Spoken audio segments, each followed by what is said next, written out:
Sir, ex army chief MM Naravane की जो किताब लीक का प्रकरण और उस पर दर्ज हुई एफआईआर, उसका आप भविष्य कैसे देखते हैं? किताब लीक का जो प्रकरण हुआ वो पॉलिटिकल कारणों से हुआ।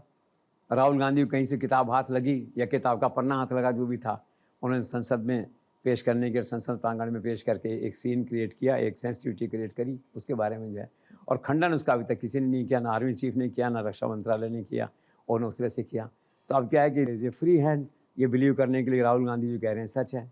तो जो कन्फ्यूज़न फैला, इसमें एक बात का सीरियसली नोट लिया गया कि भाई ये तो सर्विस रूल्स का वायलेशन है ना।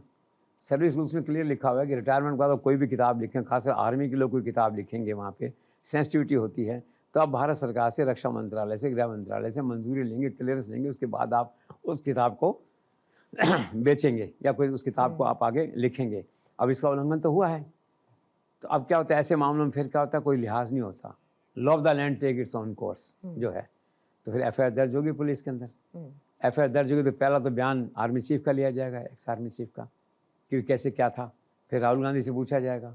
फिर पब्लिशर्स जिन्होंने अपने उस पर डाल रखा है ऑनलाइन पे किताब का कवर जो है, उनसे पूछा जाएगा।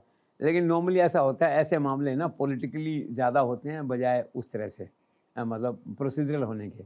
तो इसका जो भविष्य पूछा आपने, इस एफआईआर का भविष्य क्या होगा, ये बेसिकली तो मतलब अमित शाह के माइंड में होगा इन वे। ऐसे क्रिटिकल मैटर्स में तो ज़्यादातर फैसले का, परामर्श का काम जो है ऊपर विचार विमर्श करके वो करते हैं, तो निश्चित तौर पे नहीं कहा जा सकता। लेकिन मुझे ऐसा लगता है कि समय के साथ साथ जो है, जैसे आज गतिरोध खत्म हो गया वहाँ पे लोकसभा में, फिर लोकसभा चली वापस, देखा आप, तो आई थिंक समय के साथ साथ ये इशू भी जो है ना सॉर्ट आउट हो जाएगा, और जो इसमें कुछ होगा थोड़ा सा पॉलिटिकल एंगल रहेगा और ज़्यादा कोई दिक्कत नहीं आनी चाहिए, ऐसा मुझे लगता है। तो सर, देश में राजनीति के साथ साथ राजनीतिक मुद्दे यूं ही चलते रहेंगे, लेकिन कुल मिलाकर देश की रणनीति क्या है, जिसे तय कर रहे हैं देश के प्रधानमंत्री नरेंद्र मोदी, बदलते जियोपॉलिटिकल ऑर्डर के बीच में, और भारत को मजबूती के साथ न सिर्फ दिल, दोस्ती और डील के साथ और डिप्लोमेसी के साथ भी आगे आगे बढ़ा रहे हैं। प्रधानमंत्री नरेंद्र मोदी के दौरों के साथ भारत की स्थिति पूरी दुनिया भर में ग्लोबली मजबूत होती जा रही है। बहुत बहुत शुक्रिया सर आपका।